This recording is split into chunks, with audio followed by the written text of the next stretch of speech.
It's all finished here at a freezing Montgomery Waters meadow. I finally managed to say it. He said the sponsor. Well done. If you're a regular viewer, you'll know that Tom finds Montgomery Waters a mouthful. So I can't say it. That was there we go. Impressive for New Year's Day. That. Yeah. I know you had it. Full time here, 0-0 with Fleetwood Town. A tired performance, frustrating one in a way, and a game that Sam Ricketts has said was a game that only Shrewsbury Town were trying to win. Yeah, it wasn't a thriller that will last long in the memory, I don't think, to say the least. Probably summed up by the fact you got no fans to speak with after shrug it and move on. Very much. But so. Yeah, interesting comments from Sam Ricketts. I and yourself and sorry, a few others have certainly said that only one team tried to win the game. I think that's totally fair. I agree with him. I thought Fleetwood were very happy with the point, certainly more so. You could definitely see that with all the substitutions as well. They were very slow to get off the pitch. They were very happy for the final whistle to come. Listen, Fleetwood have lost 6 league games away on the bounce, so they've stopped that rot and were happy to, I think.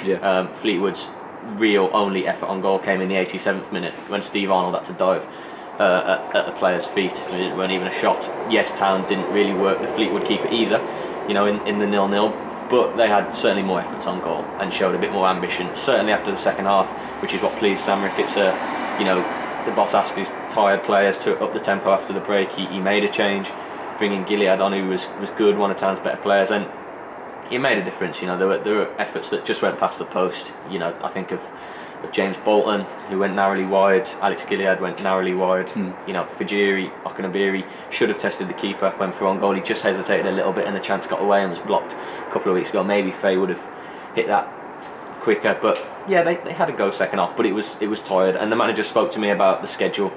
It's been the 3 games in the 7 days, 2 trips to Accrington and Sunderland, which he said massively takes out on the players, the long trips.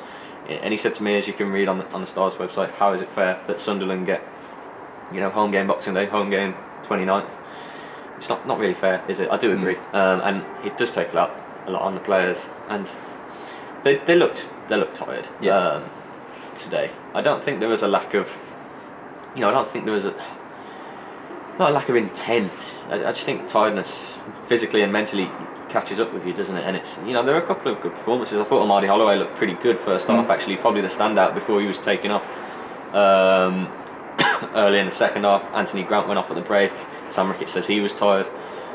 So yeah, don't underestimate how difficult that is. The fixture list. I know every club has to, but certainly when you're making long trips.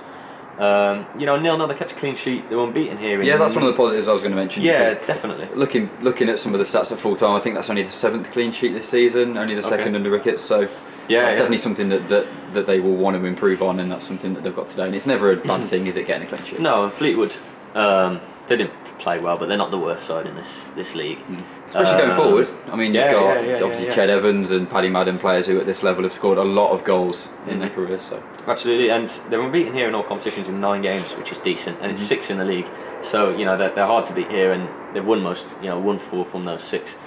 Positives to take. I just think it was probably 1 game too many. One thing probably worth speaking about actually is that the gap of the chasing pack is narrowing. Town moved up to 16th today, I think 1 place, but just 3 points separates them and the bottom 4. At the same time, they're 2 points from 13th or something. It's so tight. Yeah, they've been close to mid-table for a while, but the point is that the bottom 4 are getting closer. I think Bradford, good win, as you said, Bristol Rovers, someone else has also said online there, are rejuvenated and closing the gap, which is a concern, I would say. The fact that that's got to 3 points now. I can't quite remember off the top of my head how much space Town had put between themselves and the bottom 4 at one point. It was something like 7, I think. So that gap has been eaten into, and that's a worry. 3 points, you're looking over your shoulder. Of course you are. I mean, they got a good goal difference, but certainly need a couple of wins in the league. They beat Coventry, didn't they, at the start of the festive period here. Obviously lost at Accrington, and 2 draws now.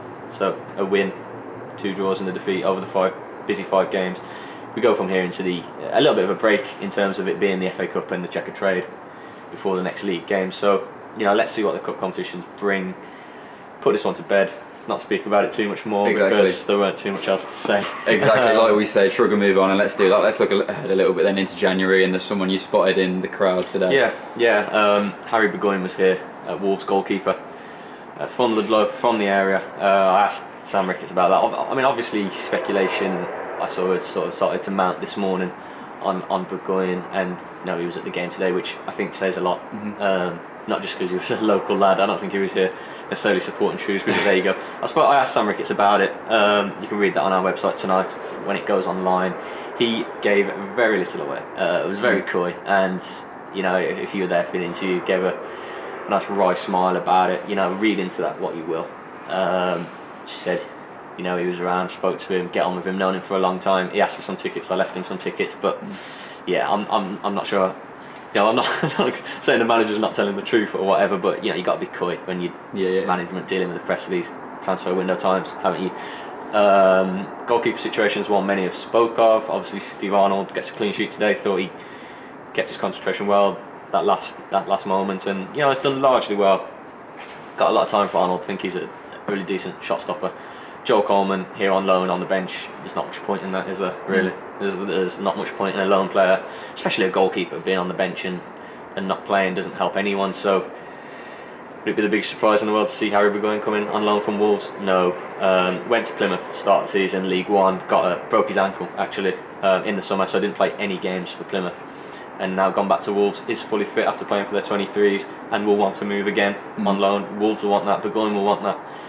Shrewsbury will be after a keeper, particularly if or when Coleman goes back, I should say, they'll be after a keeper. So, watch this space on that one is all I can say. I think it works for every party, especially him being a local lad. Heard very good things. I mean, I reported on him on loan at Telford a few years ago, and yeah, he's really highly rated.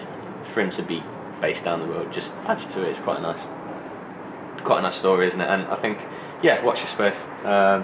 Ricketts didn't exactly rule it out. Exactly. I think it's fair to say.